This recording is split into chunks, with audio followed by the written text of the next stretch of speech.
If there was ever a time to caution you of the safety measures needed if you're going to enjoy the wild harvest, if you're going to go local foraging, it's in a place like this, right here, right now. I'm actually behind a shopping mall. You can't see that. You don't need to see it. Trust me.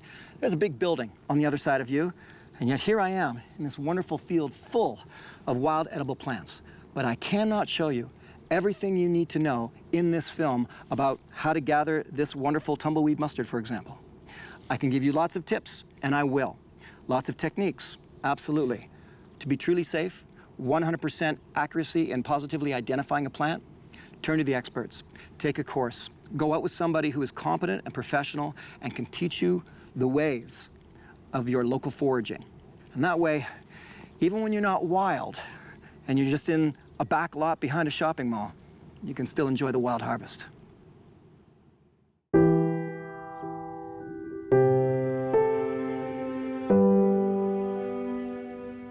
It should be pretty obvious that one of my favorite parts of wild harvesting is heading out into the wilderness, whether I'm beside a lake or a river, side of a mountain, the hinterlands, if you will. But in truth, probably the most accessible foraging you can do is right within the city limits. The back lots, the abandoned fields behind industrial buildings or even shopping malls, that's where you'll find not dozens of plants, hundreds of wild edibles. Bottom line is, you don't have to go all wild to enjoy the wild harvest.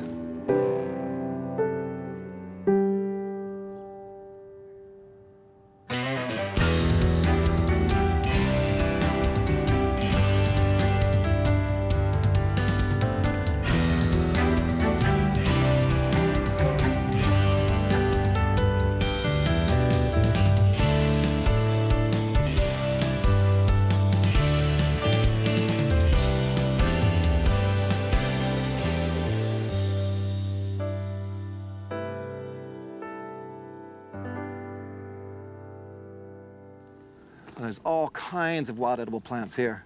There's actually about 7 or 8 different edible plants. Let me take you up to show you. It's a nice color. My favorite one here. Beautiful. Look at that. Common name for the plant, tall hedge mustard, small tumbleweed mustard. Tumbleweed, I like that. And the reason why it's called tumbleweed is because when it dies, the roots actually come up and it blows away like a tumbleweed. So that's how it got the nickname tumbleweed mustard. Interesting. Yeah, this is a member of a family that also has the mustards, broccoli, cabbage, wasabi, and it's a wonderful plant in the kitchen because this time you get to concentrate on hot and spicy. This is a spicy plant. Don't believe me? Go ahead. Take a leaf and give it a shot. Okay. It's right there, isn't it? Oh, you said wasabi. Yeah. It tastes just like wasabi. Yeah. It's big, it's robust. Yeah. My whole palate is covered. I've got another plant that I want you to play with today. I'm gonna go gather that on my own and share it with you back at the restaurant. Okay. So for now, here you go. This is your harvest here. Gather what you think you're going to need in the kitchen, and I'll meet you afterwards. It's explosive, but it doesn't start initially, you know, with that first bite, that first chew. It kind of happens, a second is like a little bit of a time delay, and then boom, there it is, explosion of flavor. All right, how do these flowers taste? They are similar, but they don't taste the same as the leaf. Fascinating. Still spicy. I think the combination of the two is a sweet spot. I love foraging on the side of a mountain, but I'll always have a soft spot in my heart for finding wild edibles inside the cities around the globe. With 4 rounded bright yellow petals and 6 greenish stamens with yellow tips, this delicate wild edible is actually native to the Mediterranean, but it's pretty much naturalized throughout the world. Sadly, like so many wonderful wild edibles, it's yet another species that gets written off as being a weed. When, and I'll repeat this fact until the ends of my days, there really is no such thing as a species of plants known as weeds. They're all wild edible or medicinal species of flowers, shrubs, and trees. By its Latin name, Cimbrium, this flower is a hairy-stemmed beauty and in zero danger of ever being over-harvested. So like chicory or dandelions, go foraging and gather as much as you can enjoy. Oh, there's just so much here. I mean, there's lettuce, there's dandelion, there's chicory, there's mustard family. it just goes on, and then I come up and I see this horseradish, the real deal, and it's delicious. So I think keeping with the theme of hot and spicy for Chef Paul on this episode of Wild Harvest, I'm going to bring him home some horseradish. Oh, this is exciting.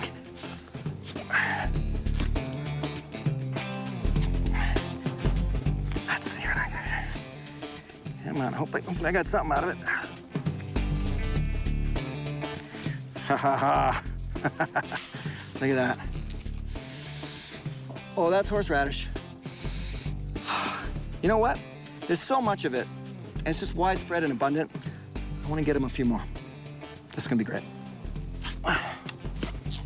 These roots can go down upwards of 10 feet.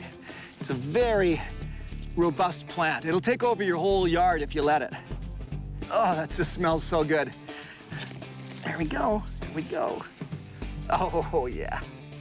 Look at that old rootstock there. Ooh, spicy.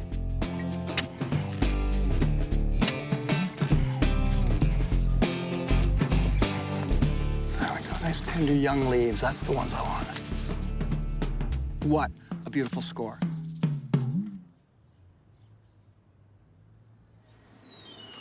Get that for you. Okay, my friend. Here is your tumbleweed mustard that you've already tasted, and it's so wonderful. Another 40 feet past all of this wonderful tumbleweed mustard was this, Amaracea rusticana, horseradish. Simple as that.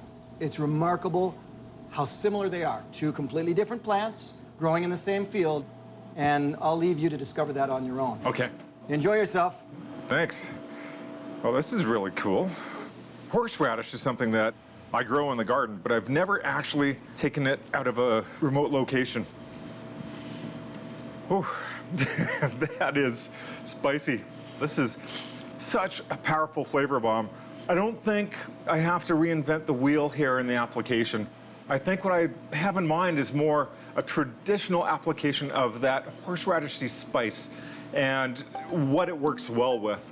I'm excited for this.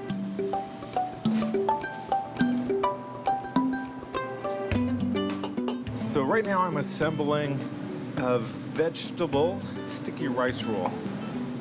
Some nice cucumber ribbons. The wild ingredients are going to be showcased on the outside of the roll. That's going to show the magic of the wild harvest. So one of the important techniques to cooking vegetables is blanching and refreshing. Dunking the vegetables in boiling hot, salted water, rapid boil. Cook it to the doneness that you like. Once you're there, you drop them in ice water, and something else magical happens. Look at that color. It pops. Really a good tool for making beautiful presentations. Now here I've got the classic horseradish root with the bark on the outside. I'm just gonna scrape that off with my knife. And some mayonnaise. And some fresh grated horseradish. Now I don't want to make this too hot. I just want some underlying horseradish notes to be present.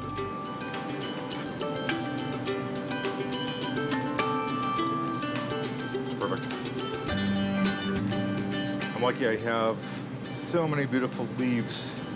I can just pick the choice ones. Just a really coarse chop on this.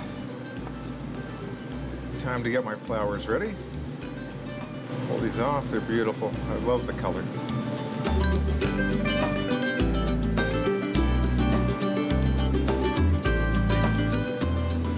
This will be the outside of the rice. That is the wild mustard leaves. Wild mustard blossoms. Look at the color, I love that. It's a good thing good old-fashioned nori paper is black. I think it's gonna have the right color to make this dish pop. Now I'm just gonna press all that into the rice. Flip it over. There we go. I've added just a little bit of pickled ginger, just to add some pop. All right, time to roll.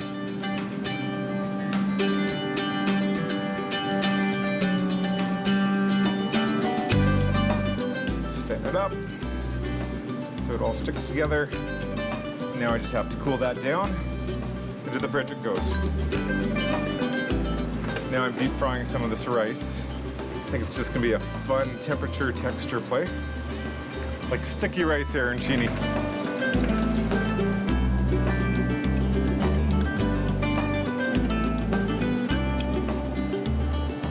A big pile of horseradish, 100% necessary.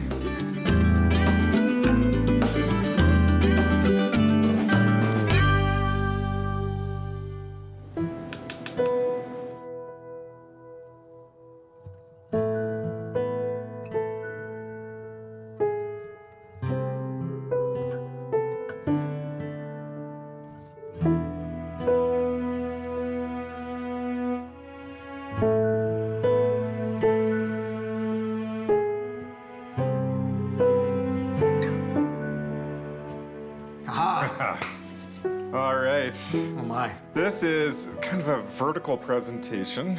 Start at the front. Yep. Have a dip. Just straight soy sauce, mustard, the tumbleweed mustard flour, and leaf on the outside. Wow. At this point, it tastes subtle. Like I'm not really being bombarded with the mustard flavor, the wasabi flavor, if you will. I'm gonna try it again. I'll do the combination of some soya and some horseradish.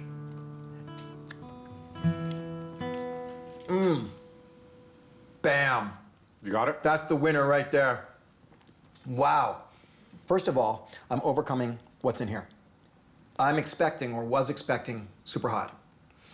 And I don't know what you did in that other room over there when you've been working away all afternoon, but the combination, the soy sauce with this horseradish and everything you've got going on, it's not killing me like some sort of hot sauce or anything like that.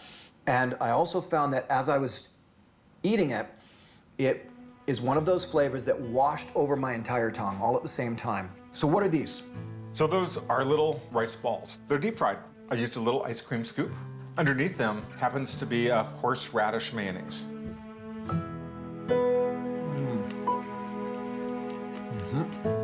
First of all, I love the texture difference between the rice ball and the rice roll.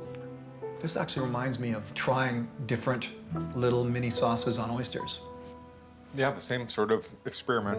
I thought the amount of horseradish I had on the side, both you and I would be sitting here giggling, going, oh my goodness, that is the spiciest thing I've ever had. Not the case at all. I honestly expected that this dish was designed to knock down the power of either ingredient, but when they were combined, it was over the top. It blew me away. But bringing it to me, you brought it into a perfectly balanced combination. So how did you do that?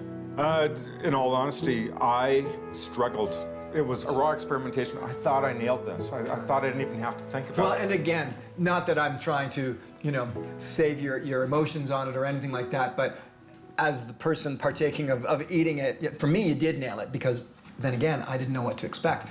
I thought it was wonderful. On to the next.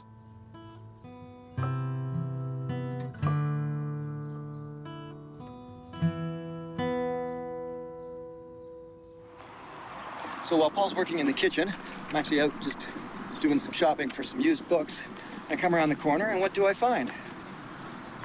More of the tumbleweed mustard. Here it is. Let me prove it. Good taste.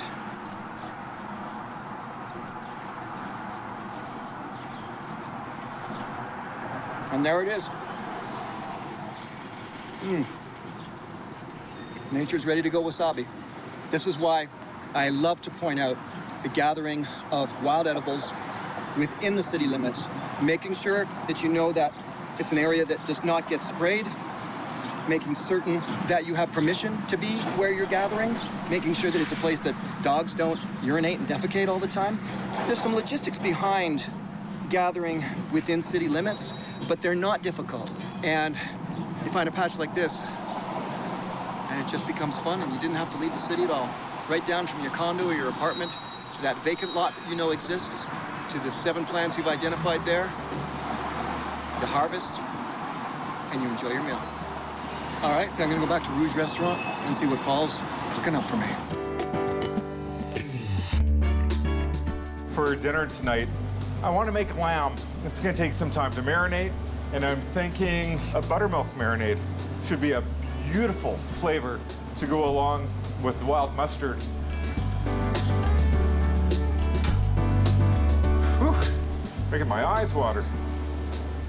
So aromatic. Lamb and mustard are friends. And lamb and buttermilk marinade are friends. Combine the mustard and the buttermilk, and I think I've got quite possibly the perfect combination for marinating a lamb rack. Because I'm in my restaurant, I'm using a technique called sous vide to cook the lamb. The lamb and the marinade will be in a bag. I'll take the air out and I'll seal it, and then I'll cook it under pressure, or cook under vacuum, more specifically. At precisely the exact temperature for a nice medium doneness lamb. It's that easy. Given the common name of horseradish simply because the word horse is associated with strong or coarse, this plant has been mentioned since the times of antiquity. Today, Hungary is the largest single producer for market, making 12,000 tons annually. It's rich in vitamin C with a modest amount of sodium, folate, and dietary fiber. Once again, not a weed. A wild, edible, and medicinal plant worth getting to know.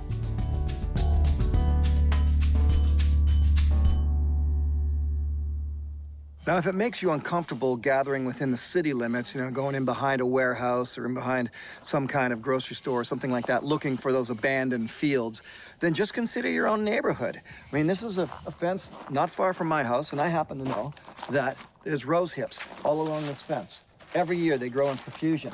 So I check with my neighbor, hey, John, you mind if I go over and gather the rose hips from the fence over there? And 9 times out of 10, anybody you ask if you can go and gather their dandelions or their rose hips, they're going to say, yeah, go for it. So that's half the fun of it, is you get to know your neighbors a little better. They are happy that you are harvesting what they might consider a weed, and you get to enjoy your local wild harvest. We'll have a look up here. So, not ready right now, wrong season, but these are delicious, delicious blackberries. Now, they happen to be a very invasive species, and they're all over the West Coast. But invasive or not, they're delicious. Local foraging just opens up so many opportunities for you to get to enjoy the nature around your own home if you happen to live in an area like that. So here's a driveway up here.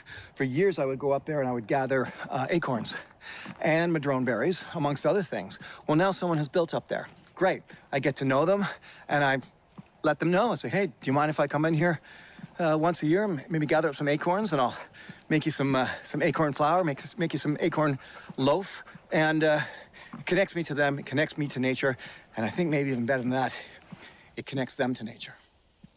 This is what I mean when I say you don't have to fly to the mountains.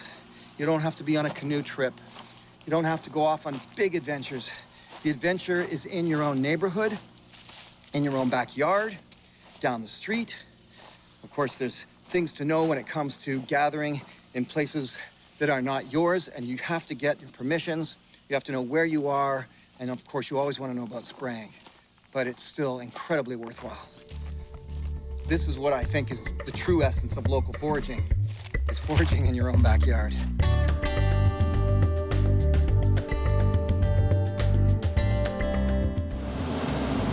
Let's see if I can separate this out. There we go. What I realized preparing my first course is it's easy to lose the panache and the heat of the tumbleweed mustard. So these little mustard leaves, I'm gonna mix in with grilled brassica. This time I'm using Yuchoy, which is also a brassica, so I'm matching brassica to brassica. It's gonna be interesting to see how this all comes together. I've got so much to choose from. This is fantastic. And this was 1-2 minutes to harvest. That was it, and it's growing everywhere. There's no guilt harvesting this, just excitement from having a fun and flavorful ingredient to pair with my lamb dish. All right, time to go to the barbecue.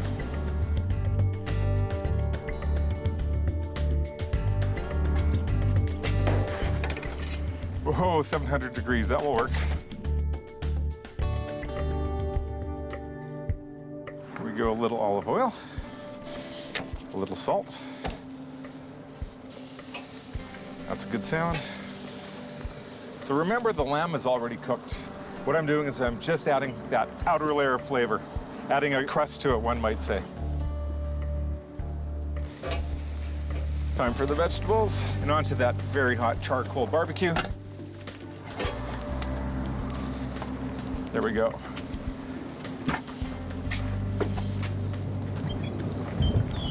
Thunder.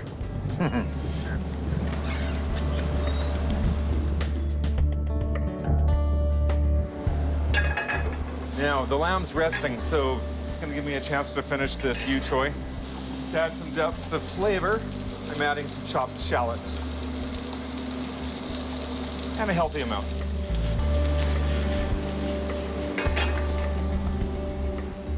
Now it's time to finish the brassica salad. Now I've got the yu choy leaves, the tumbleweed mustard leaves raw, and the flowers raw. Adding acid. This time it's lemon juice. Mix that up. All right, that's got notes of bitter, notes of spice, notes of sour. My worry now is whether or not the lamb will stand up to this vegetable.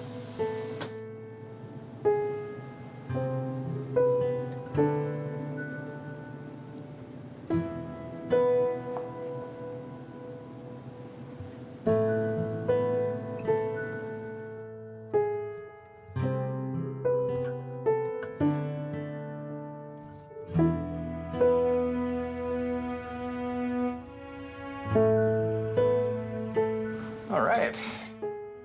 Ooh, lamb. This is for you, and that one's for me. Wow, that looks good. How do you recommend eating this? Okay, well, there's a vegetable. Okay. It is a combination of yu choy and the tumbleweed mustard. So I've got cooked leaves. Okay. I have fresh leaves, and I've got the flowers. Okay, let's give this a try then.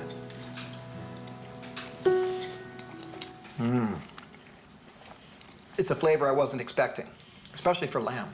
The lamb definitely has its own flavor that's coming through, and if I add in this horseradish,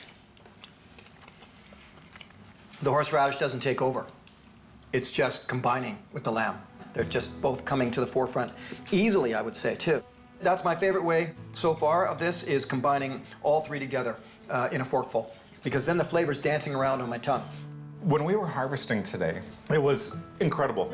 The hill was different hues of yellow and brown and green.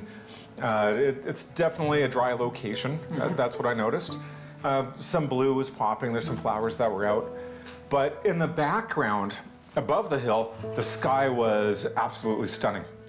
And I actually chose this plate thinking of that vision where, you know, I'm looking up, I'm watching you forage, and I'm looking at the sky, and it's like, wow, this is just an incredible moment. I am seeing all of that on the plate. In your presentation, the color represented like the drier grasses in the field. So this is really cool. This is delicious. Well, cheers, my friend. I think you still killed it. I know, it's funny. You as the chef feel like, yeah, it wasn't quite right. It wasn't what I really wanted it to be. But me, as the participant in the eating, I'm really happy. There's nothing, I'm not sitting here going, you know, you could have done this a little better, Paul. Not at all. To me, if you'd not told me that you had any issues working with these flavor profiles, I wouldn't have known. I would have thought you just nailed it. So it's really delicious. Cheers. And that's how I think it is with the wild harvest. The wild part comes in, if not with our more primitive and primal selves and that connection to nature, then maybe with our ancestral selves and their connection to nature. Because each and every single person living on this planet today comes from a history and ancestry of local foraging, of gathering from the wild, of knowing wild, edible, and medicinal plants. I'm sure that thousands of years ago, I have ancestors who got up in the morning, left their little hut or shelter, walked outside about 100 yards, and foraged locally, and really enjoyed the wild harvest.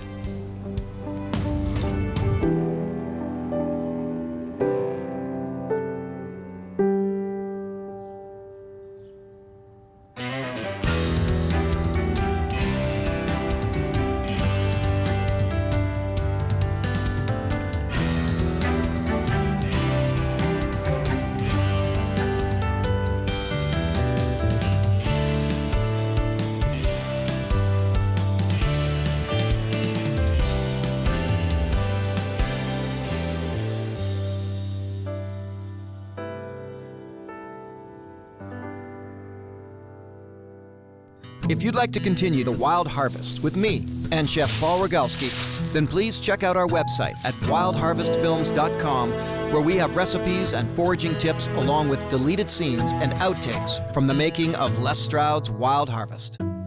Directly inspired by the series, Chef Paul and expert forager Les Stroud bring you the Wild Harvest recipe book. Highlighting all of Paul's dishes and complete with behind-the-scenes stories, it is available for $29.99. In addition, a DVD of this season is also available for $19.99. To order, please go to wildharvestfilms.com, Wild Harvest TV show on Facebook, or Les Stroud's Wild Harvest on YouTube.